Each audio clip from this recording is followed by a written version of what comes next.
এ ভেক্টরের মডুলাস বার করে ফেলো, বি ভেক্টরের মডুলাস বার করে ফেলো। এটার জন্য আমার সাহায্য নেওয়ার আশা করি দরকার নেই।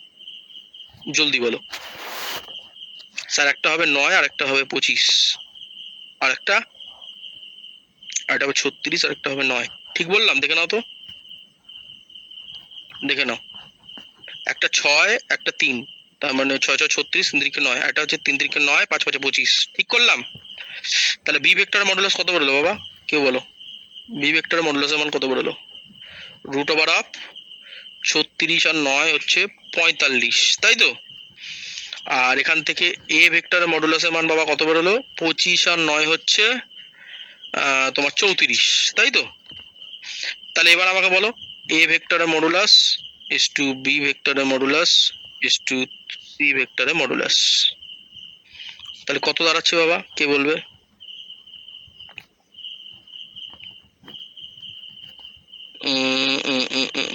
Sir root 45 is to, sorry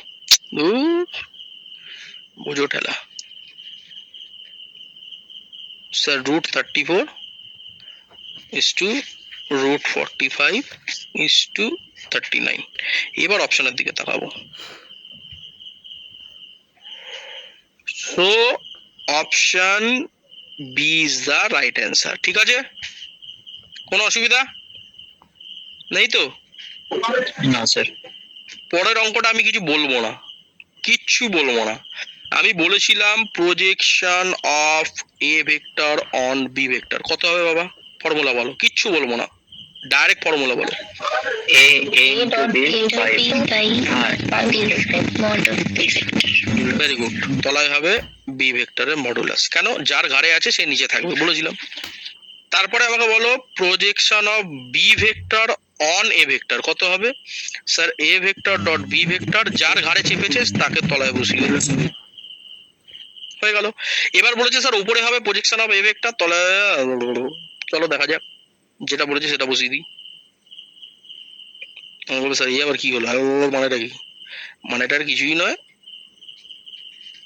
মান দুটোকে বসিয়ে দেবো, সিম্পল ব্যাপার, সিধা বাত, নো বাকওয়াস। তাহলে উপরে কি বসবে বাবা? আমার কাছে কপি পেস্টের অপশন আছে, তোমাকে তো লিখে করতে হবে। বলো sir projection of A vector on B vector, তাহলে উপরে বসাবো sir A vector dot B vector divided by B ভেক্টরের মডুলাস, আর তলায় বসাবো sir A vector dot B vector divided by A ভেক্টরের মডুলাস। ঠিক লিখেছি? এ কার কোনো অসুবিধা নেই তো? হ্যাঁ না স্যার। এবার ছোটবেলায় শিখেছিলে, মনে আছে? A by B divided by C by D কি হয়? হ্যাঁ sir. Sir A by B গুণিত ডি বাই সি হয় তো। ছোটবেলাকার কনসেপ্ট, বেসিক কনসেপ্ট, দুধের শিশুরা করে আজকাল। তাহলে A vector dot B vector divided by, তাহলে এটা উল্টে গিয়ে কি হয়ে যাবে? এ ভেক্টরের modulus divided by A vector dot B vector. অনেকে বলবে স্যার সবই যদি দুধের শিশু করে দেয় তাহলে আর আমরা কি করবো, তাই না? যাই হোক, সেটা অ্যানাদার ইস্যু। তাহলে উপরে থাকবে এ ভেক্টরের মডুলাস, তলায় হয়ে যাবে বি ভেক্টরের মডুলাস। তাহলে এবার আমাকে শুধু দুটোর মান বার করে নিতে হবে। তাহলে চট জলদি করে ফেলি, এ ভেক্টরের মডুলাস কত, চট জলদি করে দিই বি ভেক্টরের মডুলাস কত। দেখে নাও বাবা, এ ভেক্টর কি বলে দিয়েছে, এটা হচ্ছে স্যার এ ভেক্টর। তার মানে স্যার 4 9 36, 4 প্লাস 9 প্লাস 36 কত হয় বাবা? স্যার 9 4 13, 13 আর 36, 13 আর 36 স্যার 49 হয়। তার মানে স্যার 7। বিভেকটা বলে দাও, জলদি জলদি বলো, জলদি বলো, জলদি জলদি। স্যার 2 দুগুণে 4, 2 4 1, তাহলে স্যার 4 প্লাস 4 প্লাস 1, তার মানে স্যার 9, তার মানে স্যার 3। তার মানে উত্তর কত দাঁড়াবে? উপরে আছে এ ভেক্টরের মডুলাস, তলায় আছে বি ভেক্টরের মডুলাস। তাহলে উপরে এ ভেক্টরের মডুলাস মানে 7, বি ভেক্টরের মডুলাস মানে 3, তার মানে 7/3 is the right answer. Option B is the right answer. এ বোঝা গেল? 10-এর প্রবলেমটা বলো।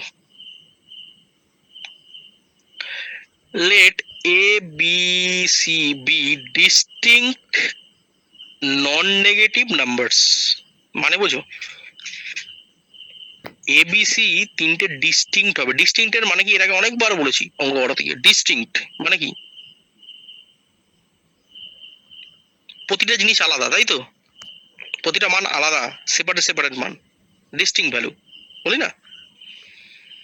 কারোর সাথে কারোর মিল নেই, সোজা কথায়, সেটাকে ডিস্টিংক্ট বলি। কথা বুঝলে?